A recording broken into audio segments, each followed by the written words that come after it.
Is the location important to the village? Oh, I think so. It's in a lovely location. It's got a stream going through and it's got hills almost completely round. There's just one little tiny gap where the stream goes down towards the sea at Preston. And so it's in its own sort of enclosed village, all on its own, as it were. And that makes it a really beautiful place. And up on the hillside, on one side of the village, is the White Horse, which was done of King George III, who used to come and have his holidays in Weymouth. And a local farmer thought it would be a nice idea to carve the king on his horse up on the hill above the village. Did the village just start off with one house and grow into a bigger village? We've got records that showed that there was one main house. This is in the time that the Poyntz family still owned it. There was one main house and the Poyntz family didn't live there. They lived in Gloucestershire and they owned several villages, so they used to come and visit, and they would have a bailiff who would look after the village for them.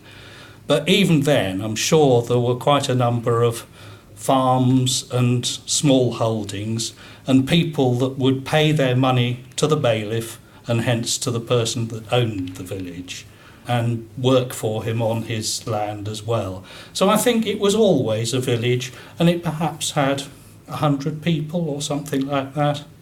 Why did you study Sutton Poyntz? Do you know, when I was at school, I hated history. What I really liked was maths and science, and I gave up history as soon as I possibly could. And then when I retired and sort of looked around for something to do, we'd just done a little study in Sutton Poyntz where people sort of wrote in answer to a questionnaire saying what sort of activities they would like in the village that weren't already happening. And one of the things that people said was that they'd like a history group. And I volunteered to lead the history group. And all of a sudden I found that history was really, really interesting. It wasn't the way it was taught to me at school. I'm sure teaching of history is much, much better now, but it was very boring then, I thought. And at a much older age, I found how really exciting history is, and the research that you can do, and the places you go to do the research.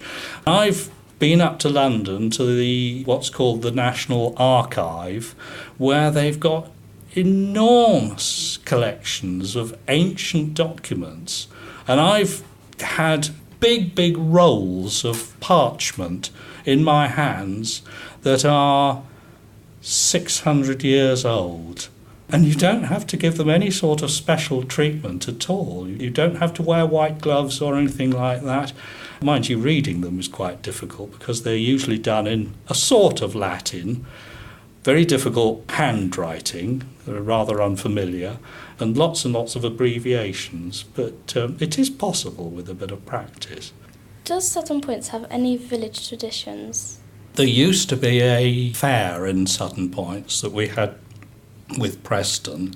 I don't really know very much about it. There are pictures of the old fair, and then they stopped doing it for a long time, until just over 20 years ago, when a group of people living in the village thought it would be really nice to start that up again. And every other year, once every 2 years, in June, we now have a street fair, and we call it a Victorian street fair, and a lot of the locals dress up in Victorian clothes. I tend to be on the car park duty, and I'm not sure what a Victorian car park attendant would have worn. And we make a lot of money for a variety of charities out of that, and we get thousands of people coming to it, so it's a real success. And that all came from trying to sort of resurrect one of the customs that the village used to have.